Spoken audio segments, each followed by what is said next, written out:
Santé pour tous. Santé pour tous. Magazine médical, produit et présenté Par Denis Echeouch. Bonjour. Face à la pandémie de Covid-19, des mesures de confinement ont été imposées aux Tunisiens le 22 mars dernier. À l'instar des autres pays du monde, cette situation de confinement a entraîné des conséquences économiques, certes, mais aussi psychosociales. On en parle avec nos invités, le professeur Rajel Ebben, qui est chef de service psychiatrie à l'hôpital Al-Razi, past présidente de la Société tunisienne de psychiatrie, et le docteur Mariam Sellemi, qui est docteur en socio-anthropologie, enseignante à la faculté des sciences humaines et sociales de Tunis. L'actu santé. SRAS, Ebola, H1N1 et aujourd'hui Covid-19, ces épidémies ont des effets importants sur l'activité, les comportements, le moral et la santé des citoyens. Face à la pandémie de Covid-19, des mesures de confinement ont été imposées.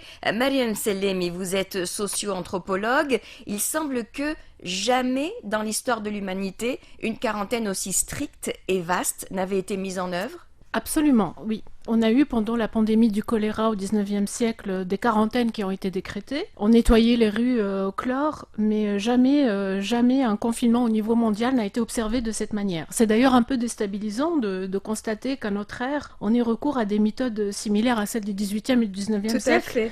C'est-à-dire à l'ère du nucléaire, de la conquête spatiale, d'Internet. Les réponses à l'épidémie, ils ont été quand même d'une simplicité déconcertante. Confinement, assignation à résidence, port de masque, lavage des mains, ça nous rappelle tout simplement la fragilité du monde que nous avons construit. Tout à fait.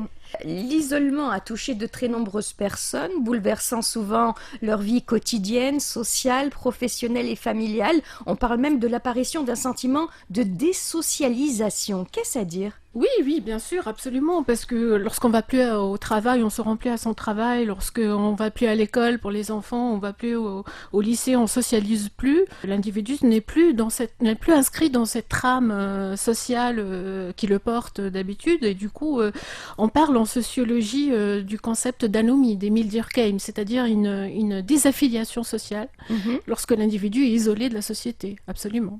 Et l'autre devient un danger, en fait. Un danger, oui, parce qu'il est potentiellement porteur de virus. Donc, il y a une méfiance qui peut s'installer plus ou moins pendant un certain temps. Je pense qu'en Tunisie, on a eu deux phases. On a eu une première phase lorsqu'on était au début du confinement. On ne connaissait pas encore la maladie et qu'on était tous un peu alarmés, effrayés. C'est normal. Bon, on craignait d'ailleurs un scénario catastrophique où les services de réanimation seraient débordés et avec beaucoup de morts, etc.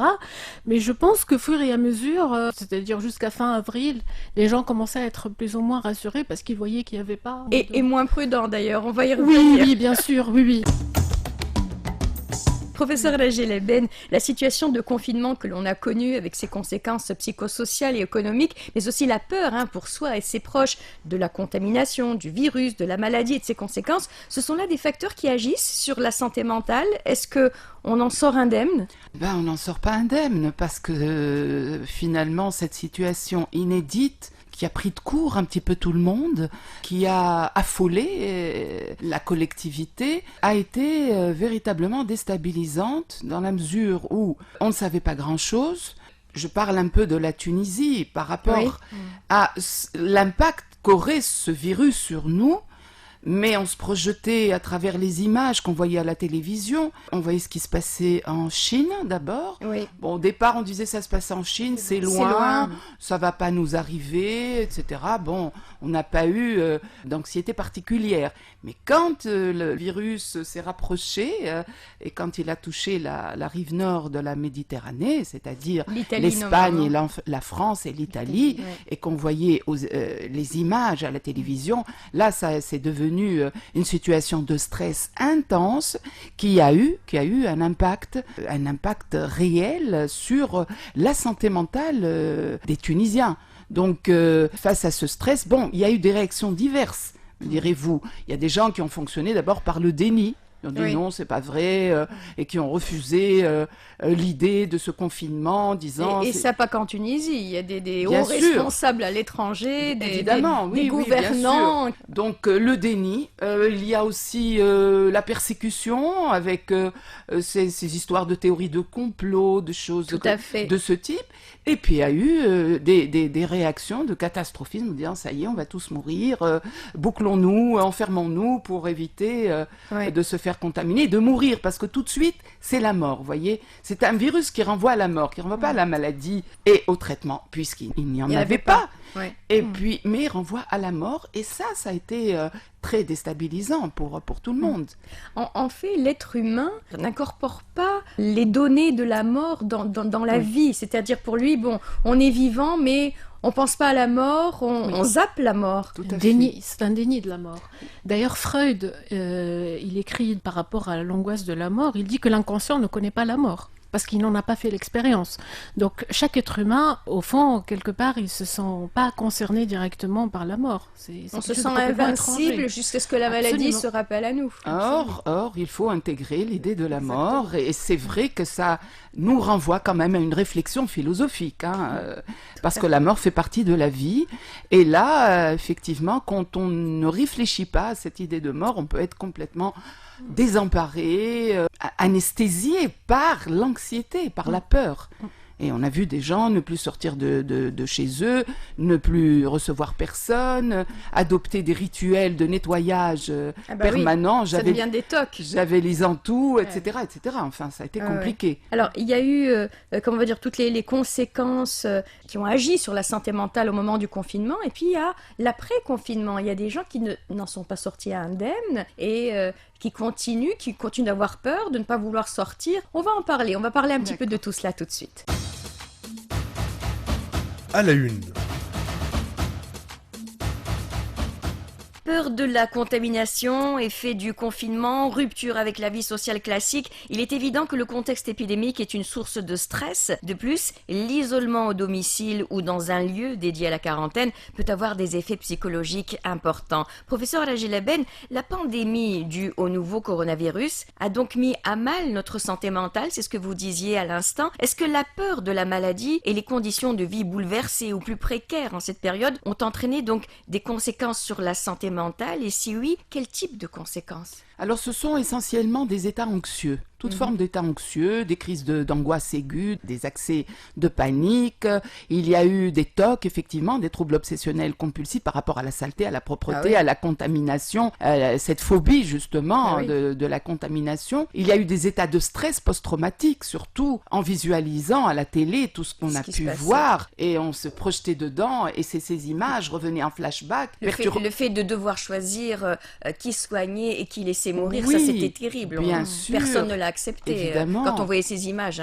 Dieu merci, ça s'est pas présenté Tout à en Tunisie, fait. mais c'était terrible. Oui. D'ailleurs, on pourra en reparler. Il y a eu alors des troubles du sommeil, forcément, soit en rapport avec l'anxiété, parce que quand le cerveau tourne, il n'arrive pas à dormir. Il y a eu des troubles des conduites alimentaires, avec notamment soit des anorexies, soit des boulimies.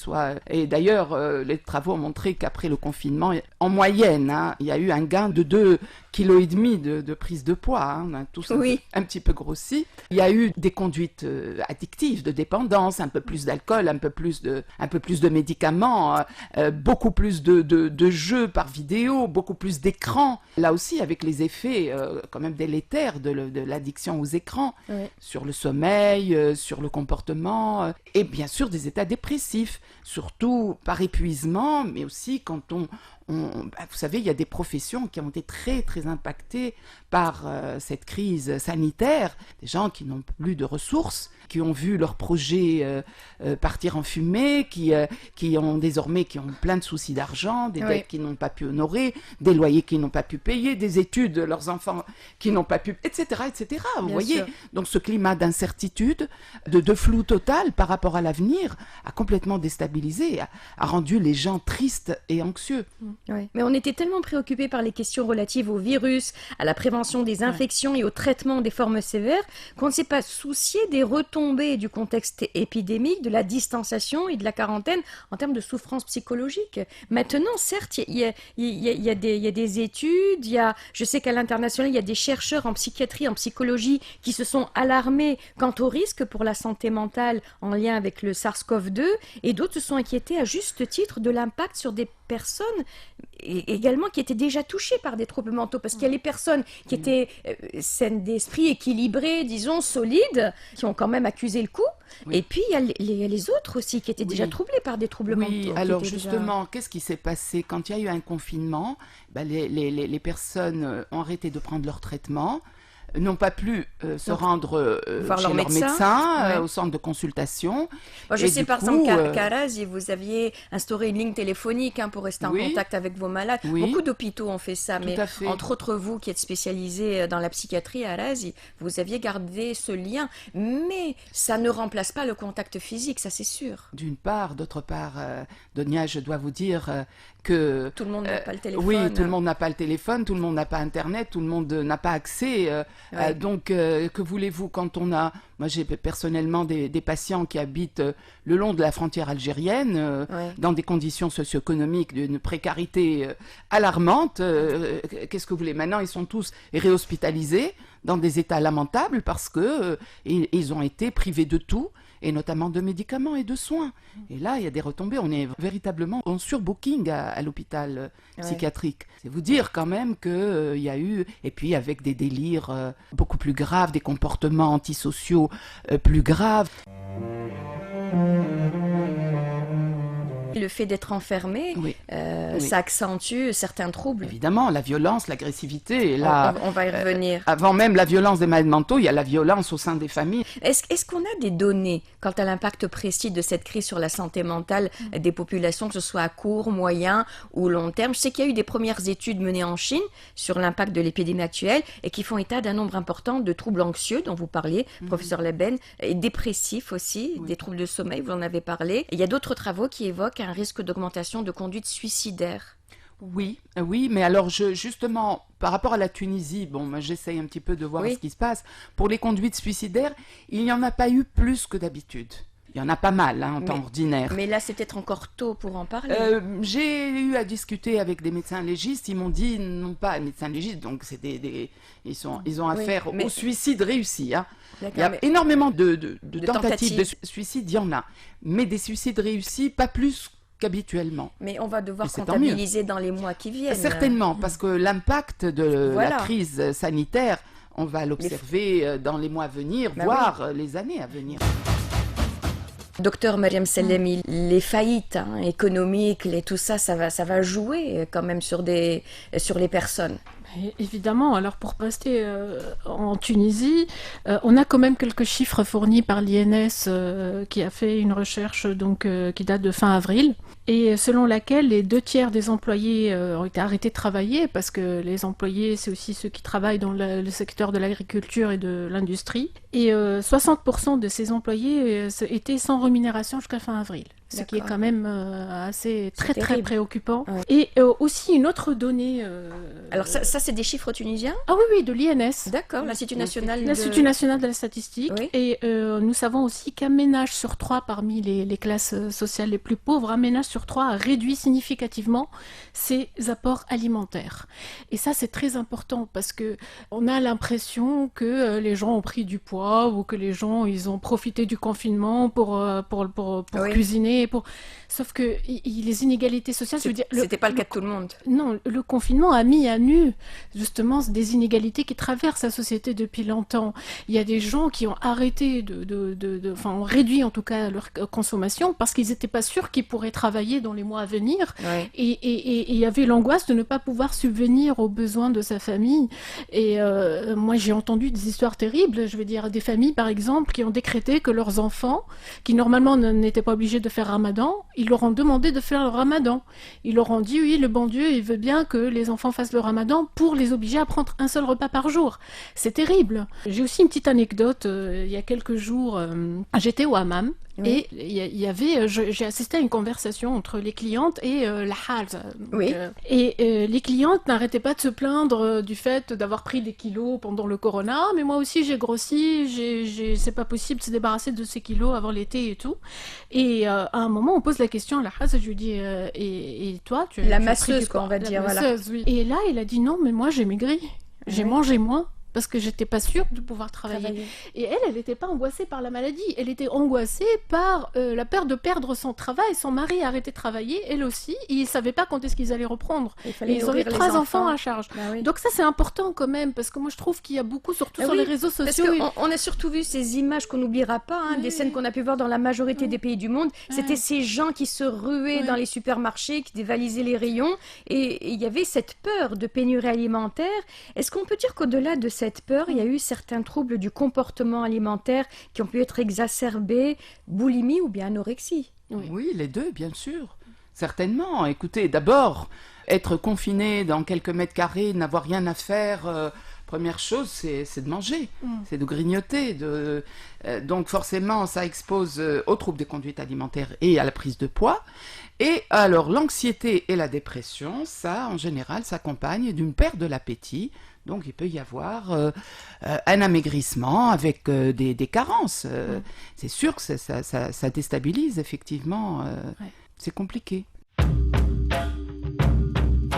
Mariam Sellemi, les mesures de confinement ont profondément transformé en fait les modes de sociabilité des habitants. Alors pour compenser la distance physique, l'éloignement, l'enfermement, le monde n'a jamais été autant connecté, on va dire, hein. Les jeunes ont utilisé de nombreuses applications pour compenser l'impossibilité de se retrouver à l'extérieur. Tout un chacun, même le plus récalcitrant d'entre nous, a appris à surfer sur le web pour faire ses courses, se faire livrer, ou bien on parlait d'addiction tout à l'heure, on était addict aux informations, les chiffres, qu'est-ce qui s'est passé en Italie, qu'est-ce qui s'est passé en Espagne, en France, en Chine et tout. Voilà, tous les jours on était connectés sur les chaînes d'information non-stop et à travers le monde aussi, il y a eu les balcons qui se remplissaient chaque soir de spectacles improvisés. Les plus grands artistes ont poussé la chansonnette à partir de chez eux, hein. Ça aussi on a pu voir ça sur le web. Et puis, il y a les enfants et les jeunes qui étaient confinés à la maison pendant des mois, désemparés, privés de leur monde, de leurs camarades de classe. Certains, on va dire peut-être les plus chanceux, ont pu s'initier à l'enseignement à distance, mais c'est pas le cas de tout le monde. Alors tout ça, c'est des séquelles, c'est des conséquences pour des mois, peut-être des années, peut-être pour la vie. Docteur Mariam Sellemi. Oui, vous avez raison de parler de séquelles et surtout pour le cas de la Tunisie, parce qu'il faut relativiser toutes ces données. Le monde connecté dont vous parlez ne concerne que 28,7% des ménages en Tunisie. Là encore, nous avons des chiffres. Ouais. Il n'y a que le 1/3 à peu près des ménages qui ont une connexion fixe en Tunisie. Et qu'est-ce qu'on fait des 2/3 qui ont l'habitude, par exemple, de socialiser dans le quartier, de sortir, d'aller au d'aller café. On a les 2/3 des hommes tunisiens, ça aussi notre enquête qu'on a fait avec le Crédif et l'ONU Femmes, qui déclarent aller au café tous les jours. Oui. Et ben ces hommes-là, ils étaient contraints de Enfermés à rentrer la chez maison. eux.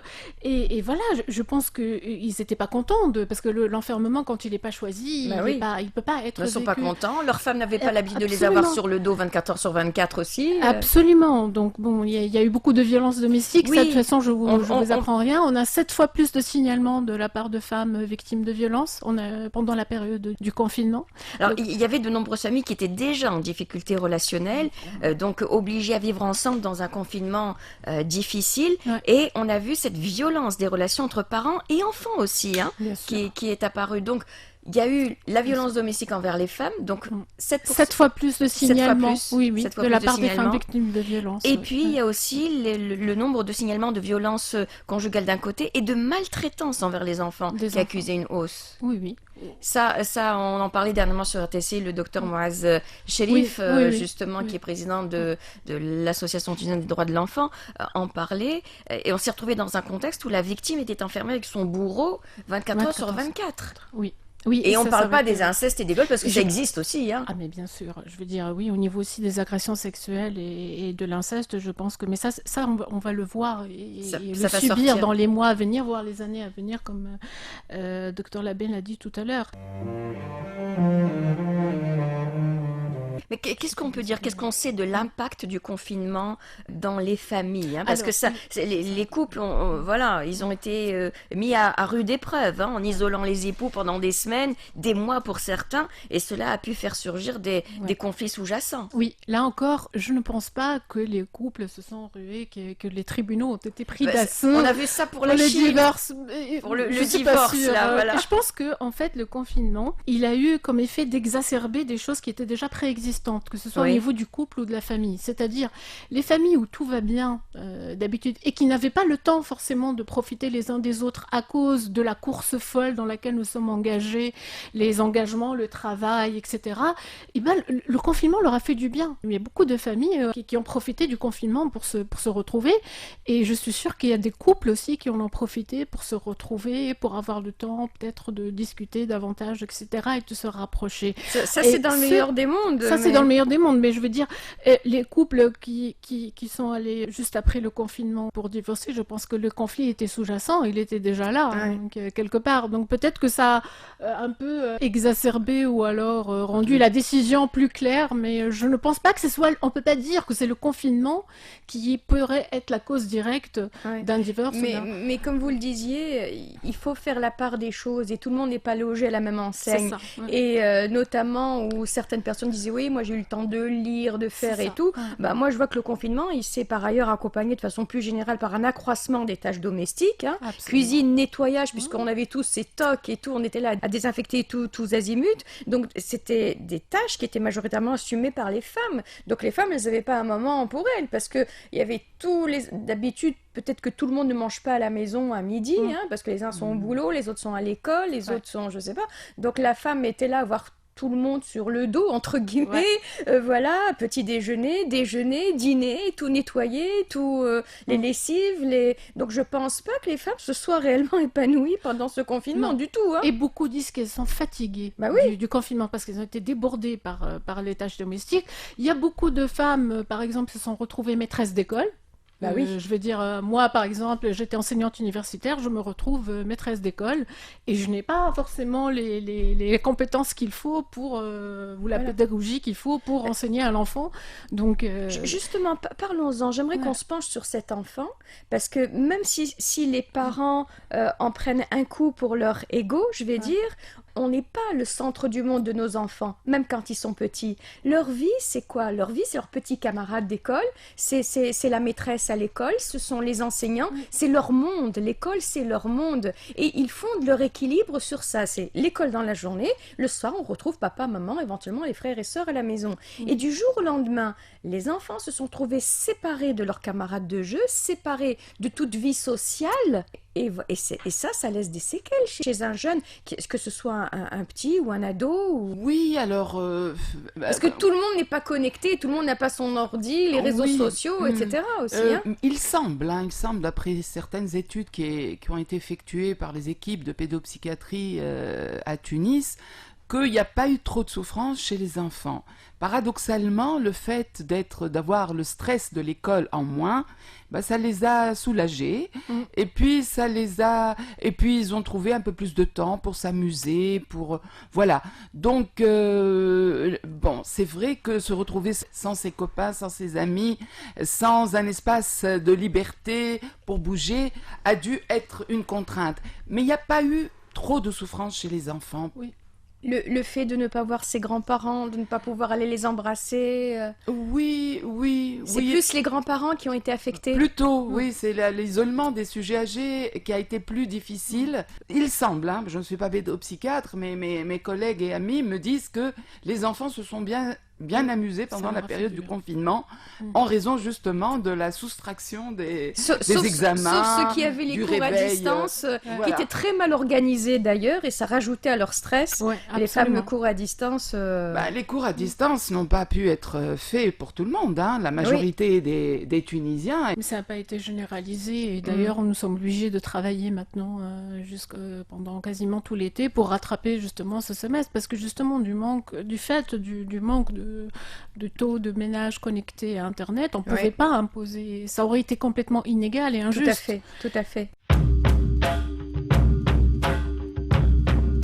Alors, on a parlé de la souffrance psychologique qu'on a vécue pendant le confinement, du fait qu'il y avait de nombreux facteurs qui avaient agi ainsi sur la santé mentale des personnes. Moi, j'aimerais vous poser une question, professeur Rajel Aben. Est-ce que ça laisse des traces maintenant qu'on est déconfiné, voilà, le confinement est fini.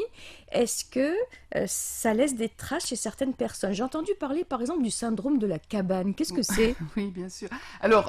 Alors quand on parle de déconfinement, on se dit, ça y est, on va retrouver notre liberté, on va circuler comme à l'accoutumée, on va retrouver un peu notre légèreté, notre insouciance par rapport à la vie, tout va redevenir comme avant. Tout Eh à bien fait. non, tout ne redevient pas, dans la mesure où on était jusque-là protégés, dans une espèce de cocon, protégés, préservés de la contamination, de la peur, de la peur de la maladie, bien sûr, de ses conséquences. Et tout d'un coup, on est déconfiné, mais en même temps, le virus est toujours là. Il y a, même dans d'autres pays... Ça reprend. Ça reprend, des clusters par-ci, par-là. Donc, il y a toujours des incertitudes par rapport notamment au vaccin. Certains disent qu'on l'aura à la fin de l'année 2020, mais d'autres pas avant 2021. Pour les médicaments également. Donc, alors ce virus va-t-il muter? Voilà, que d'incertitudes. Ouais. Alors tout ça fait qu'il y a certaines personnes qui ont eu peur de se déconfiner, de se retrouver dans le monde extérieur, parce que c'est toujours synonyme de menace, parce que ils ne sont pas sûrs qu'ils ne vont pas être de nouveau exposés. L'autre est potentiellement un danger. dangereux. Donc il y a une méfiance de la relation sociale et du coup, ils vont pas vouloir se déconfiner, ils vont pas pouvoir, c'est au-delà de vouloir, ils ne vont pas pouvoir parce qu'ils sont anesthésiés par une anxiété telle que mettre le nez dehors est synonyme pour eux de danger. Et c'est ce qu'on appelle le syndrome de la cabane, c'est-à-dire protégé dans un environnement clos, une forme effectivement, de cocon protecteur, d'écrin, qui nous protège de l'extérieur. Et jusqu'à maintenant, il y a des personnes qui n'arrivent pas à sortir et qui n'arrivent surtout pas à travailler. Bah oui. Donc, qui se retrouvent en situation de malades mentaux, entre guillemets, avec l'incapacité d'avoir une vie sociale normale. C'est la peur de la relation sociale. Et voilà. Il y a d'autres troubles comme ça, psychologiques, qu'on observe en période de post-confinement?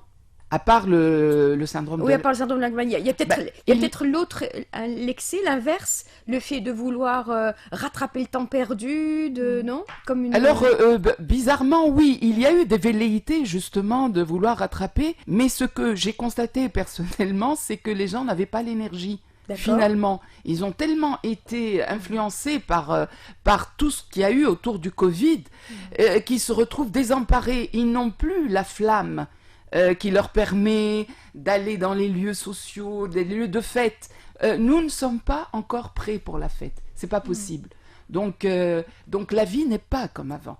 Et d'ailleurs, j'ai constaté dans les endroits publics où d'habitude les gens se retrouvent, les cafés, les salons de thé, les restaurants, il y a moins de monde que d'habitude et beaucoup moins d'effervescence. Et puis les gens sont tristes. Puis de toute façon, la loi leur impose. Les restaurants, les hôtels, on demande uniquement 50% du quota habituel. Bien sûr. Voilà. Et puis bon, aller dans les endroits, par exemple dans les hypermarchés, tout le monde avec des masques.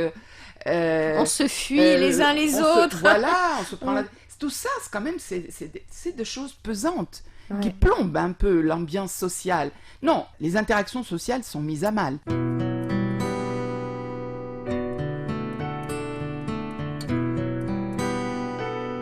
En fait, depuis le début de cette crise sanitaire, on a beaucoup entendu cette petite phrase, docteur Mariam Sellemi, rien ne sera plus jamais comme avant, il y aura un avant et un après. Certains n'ont aucun doute que cette pandémie va apporter de grands changements à notre vie individuelle et collective, et d'autres restent sceptiques et pensent qu'une fois de plus, les peurs disparues, tout va reprendre son cours habituel. Alors, vous qui êtes docteur en socio-anthropologie, quelles seront, selon vous, les conséquences sociétales de cette crise ? Alors tout d'abord, moi je ne crois pas qu'il y ait un avant et un après Corona, parce parce que l'homme est doué d'une faculté incroyable. Sur le plan d'oubli. sociétal, vous voulez dire. Oui, parce que non, sur le plan alors, économique, il y aura un avant et après, ça c'est sûr.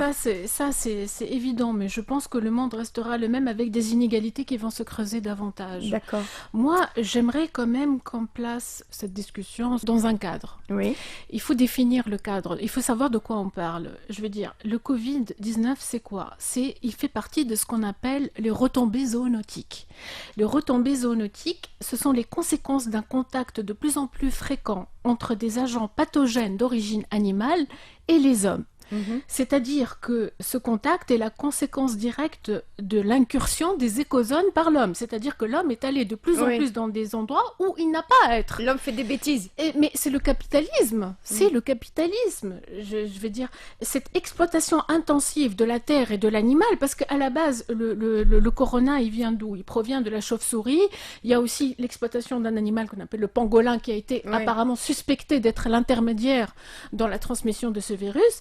Et c'est qu'on nous pousse en fait à consommer de plus en plus et à consommer des choses dont on n'a pas besoin et on paye le prix. Et contrairement à ce qu'on pense, plusieurs infectiologues nous ont prévenus de l'apparition de ces virus depuis au moins une dizaine d'années. Mais nous, on fait la sourde oreille et on continue à vivre comme si ça n'existait pas. C'est aussi valable pour les changements climatiques. Je veux dire, on nous prévient depuis longtemps qu'il y a un réchauffement climatique, que la Terre ne sera de moins en moins habitable. Et nous, on continue à être mobiles. La mobilité aussi, on la paye très cher aujourd'hui. Parce que ce sont les hommes qui font les épidémies, parce que le virus, lui, il est sédentaire. Oui. C'est l'homme qui est mobile, qui transporte le virus. Donc, et s'il y a un changement à faire et à opérer, il est au niveau politique global. C'est-à-dire que la réponse, elle peut être que politique. C'est aussi lié à l'anthropocentrisme, on appelle ça. L'anthropologie qui est prégnant. C'est-à-dire l'anthropocentrisme, c'est que l'homme vit dans la planète comme s'il était le roi du monde, alors qu'il ne l'est pas. Comme s'il lui Il appartenait. l'est pas.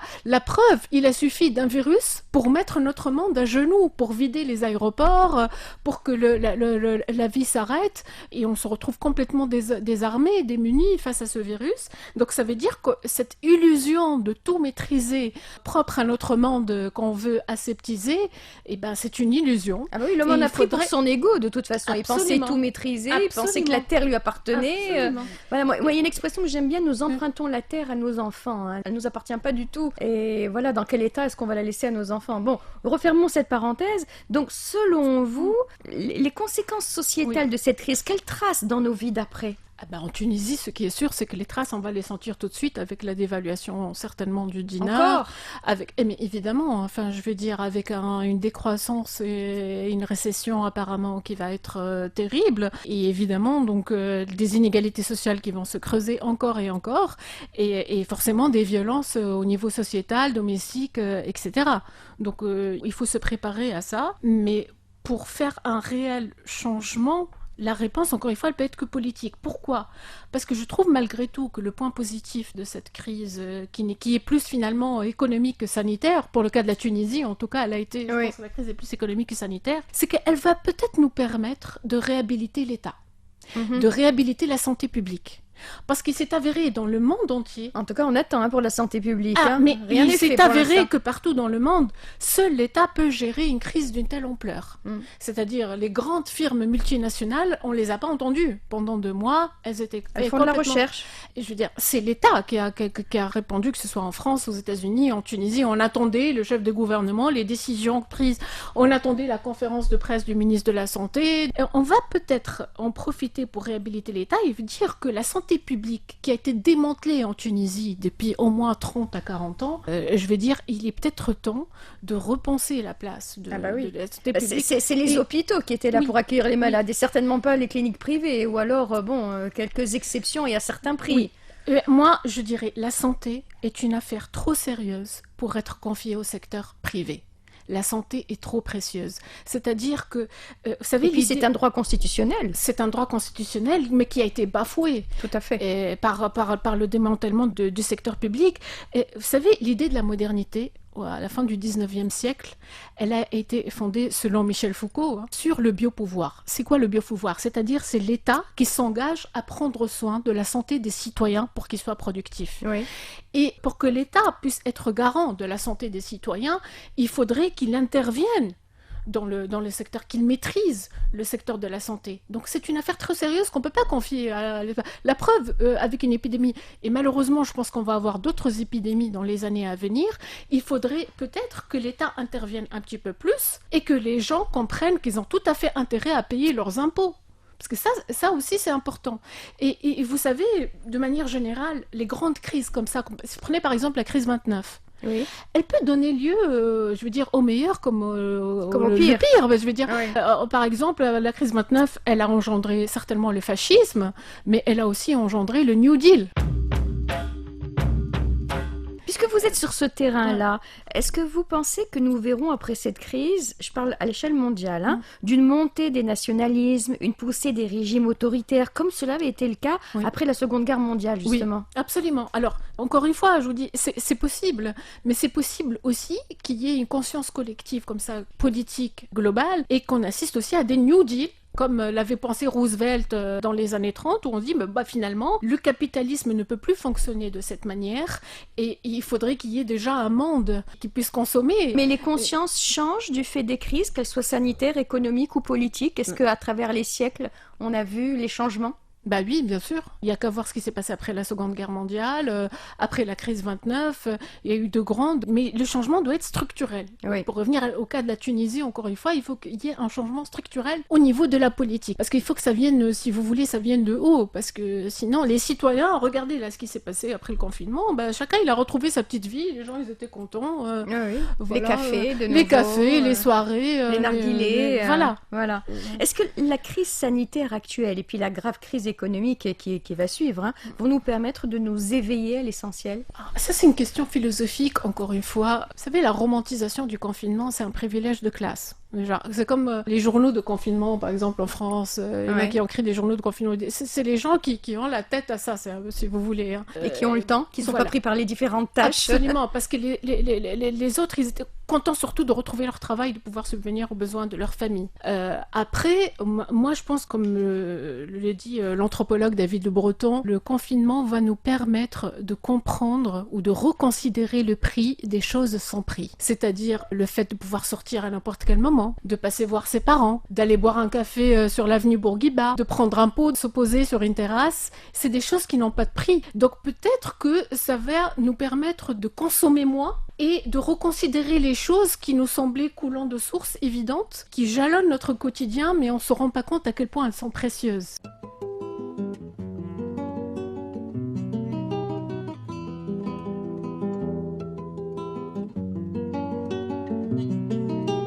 Professeur Rajileben, sur le plan individuel, est-ce que vous pensez que cette période de confinement va donc laisser des séquelles? Est-ce que nous allons changer nos habitudes, nos comportements au niveau de la santé? Là, on parlait au niveau des nations, au niveau des peuples. Avec vous, j'aimerais qu'on parle à l'échelle individuelle. Quelles séquelles? Nous sommes en post-confinement. Je crois que c'est trop tôt pour parler. Séquelles, c'est un peu lourd comme Alors disons comme peut-être terme. qu'on prend de nouvelles dispositions, de nouvelles décisions pour mener nos vies différemment, pour aller à l'essentiel, Oui, pour profiter de chaque instant avec les personnes qu'on aime, par exemple. Oui, alors en tant que médecin, je peux dire que les gens actuellement ont réalisé que la santé était une affaire très importante. Finalement, la seule manière de lutter contre le Covid, c'est d'avoir une immunité efficiente.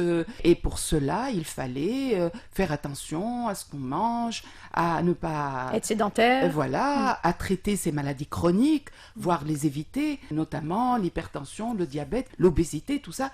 Donc, je pense que, notamment, les Tunisiens ont compris que la santé était importante, que prévenir les dégâts de santé était aussi une chose primordiale. Peut-être, alors, nous sommes en train de faire des travaux pour essayer de voir un petit peu. C'est trop tôt actuellement, je ne peux pas vous donner de réponse univoque, mais il y a certainement une réflexion actuellement sur le sens de la vie, sur le sens de nos actes. On est en train de repenser le monde et repenser notre rapport au monde, repenser le lien social, repenser les choses nécessaires, non nécessaires, etc. Beaucoup de gens repensent aussi leur propre vie, en se disant non, je courais comme un fou, je n'avais le temps de profiter de rien, même pas des gens que j'aime, Et donc, non, je vais mettre le frein et je vais vivre différemment. J'ai d'autres priorités dans la vie. Beaucoup de gens se disent cela maintenant. Tout à fait, absolument.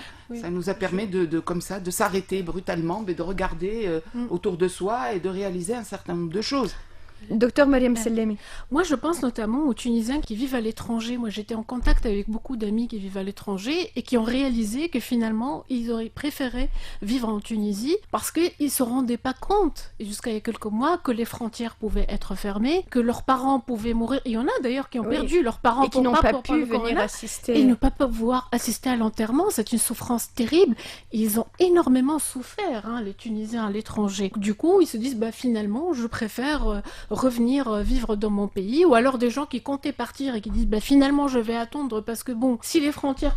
On ne pensait pas il y a un an qu'on pouvait fermer les frontières. Et de manière plus globale, je trouve que ce confinement qui peut être salutaire si on pouvait renouer avec sa fragilité, c'est-à-dire se réconcilier avec sa contingence, avec laisser tomber l'illusion de pouvoir tout maîtriser, revenir justement à l'essentiel comme vous l'avez dit, et consommer moins parce que la surconsommation entretenue par les capitalismes, elle a pour but de participer justement au déni de la mort. Mais d'ailleurs, ça a été fou. On a vu à l'échelle mondiale, dès que ça a été déconfiné, les gens se ruaient sur des magasins de vêtements. Mais on s'est dit, mais pourquoi faire? Pour rester enfermés chez eux?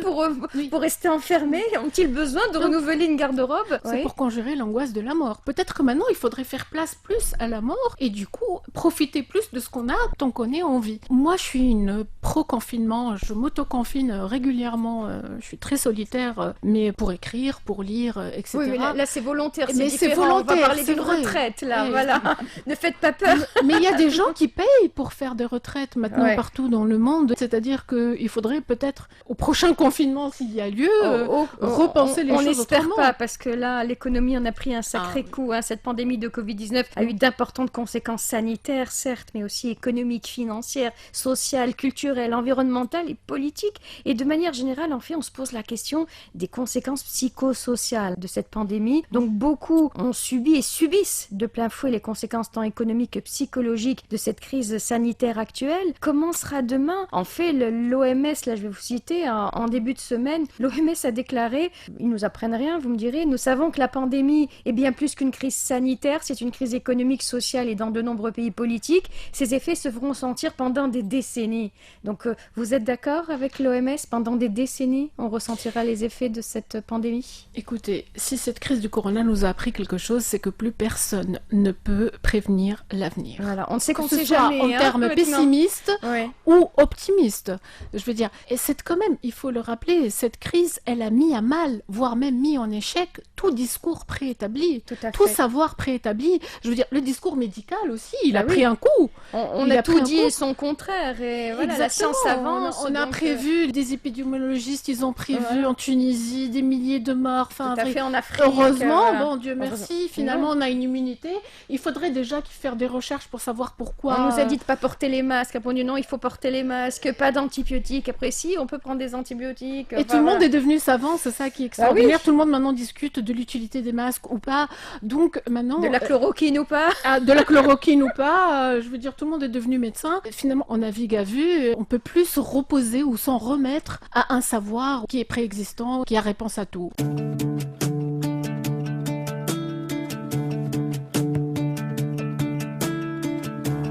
Comment peut-on se prémunir au niveau de la santé mentale, professeur Rajeleben, d'une éventuelle prochaine crise? Parce que là encore, l'OMS tire la sonnette d'alarme, appelle les gouvernements et les sociétés à se préparer à d'éventuelles futures pandémies qui pourraient survenir dans n'importe quel pays, je cite, à n'importe quel moment et tuer des millions de personnes parce que nous ne sommes pas préparés.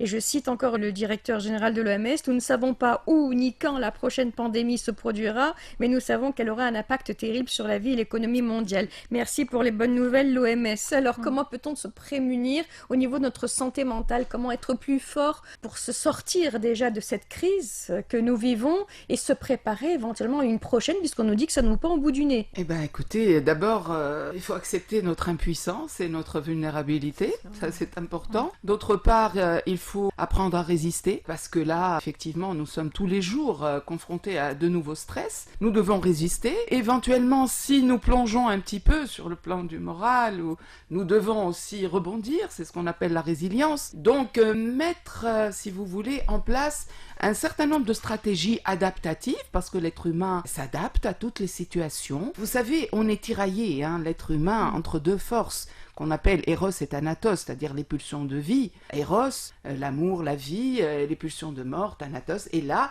il faut mettre en place au maximum, parce que Thanatos a eu un droit pratiquement au divin sur nous ces dernières semaines. Je crois qu'il faut puiser au sein de nos pulsions de vie ce qu'il faut d'énergie vitale pour affronter ce qu'il nous reste à affronter.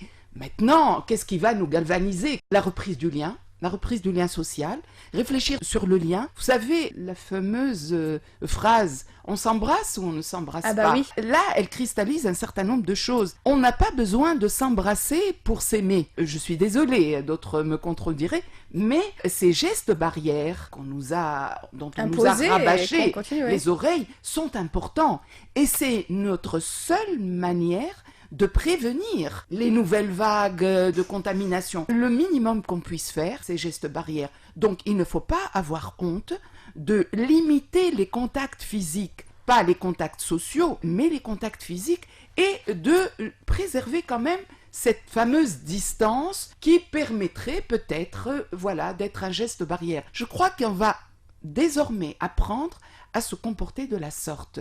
Et c'est un geste civique, c'est un geste citoyen, c'est un geste de responsabilité et c'est un geste éthique par rapport à l'autre. Voilà, je me protège et je protège l'autre. Évidemment, l'éthique, c'est tout ce qui nous permet de préserver l'autre, de ne pas lui faire de mal, de penser à son bien. Donc, le minimum qu'on puisse faire, c'est de respecter les gestes barrières, de ne pas rigoler parce que quelqu'un n'a pas envie de vous embrasser. Oui. Je crois qu'on a payé le prix fort sur le plan économique, c'est pas pour faire revenir le virus qui n'attend que ça. Absolument. Donc je crois qu'il faut être conscient, responsable et ne pas avoir honte d'être petit, encore plus petit que ce virus qui est minuscule, mais qui nous a empoisonné la vie et compromet notre avenir. Ouais. Donc je pense qu'il faut réfléchir et être résilient par rapport à tous ces aléas, toutes ces contingences liées à ce virus.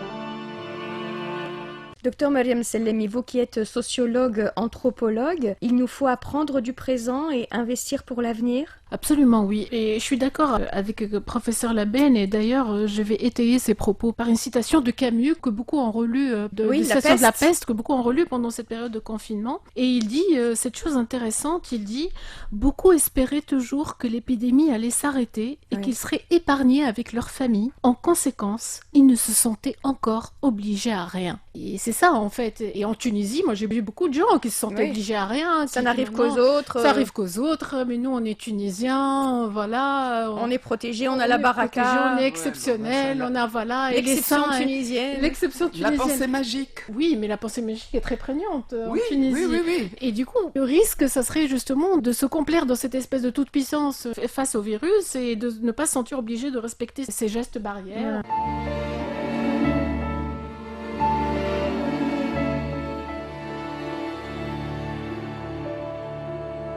Pour vous, vous nous le disiez tout à l'heure, Mariam Sellemi, l'ampleur de la crise doit amener les acteurs politiques, économiques et intellectuels à imaginer des modalités pour réinventer la société de demain. Oui, pour réinventer la société de demain avec davantage d'éthique. C'est-à-dire le fait de faire de la place à l'autre, de vouloir protéger l'autre. Et c'est l'État qui doit être à la tête de cette éthique-là. C'est-à-dire l'État doit jouer son rôle de protecteur vis-à-vis des citoyens. Après, chacun de nous, sur le plan individuel, peut renouer, encore une fois, faire de la place à la mort. Parce que comme dit Freud, c'est quand un individu fait place à la mort, accepte sa mort, qu'il peut commencer à vivre.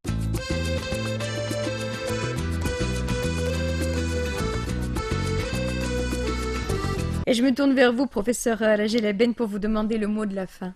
La vie ne vaut peut-être rien, mais rien ne vaut la vie. C'est pas moi qui le dis, mais c'est une phrase qu'on peut méditer. Ouais. Merci, nous en arrivons au terme de cette émission. Je vous rappelle aussi que vous pourrez retrouver le podcast de l'émission sur notre page officielle. Merci donc à nos invités, le professeur Rajel Eben, chef de service psychiatrie à l'hôpital Razi, past président de la Société tunisienne de psychiatrie, et le docteur Mariam Sellemi, docteur en socio-anthropologie, enseignante à la faculté des sciences humaines et sociales de Tunis. Merci à Wafé Bouzeid qui a assuré la prise de son. Merci à vous de nous avoir suivis et surtout, bonne santé à tous. Santé pour tous. Magazine médical, produit et présenté Par Denis Echeouch.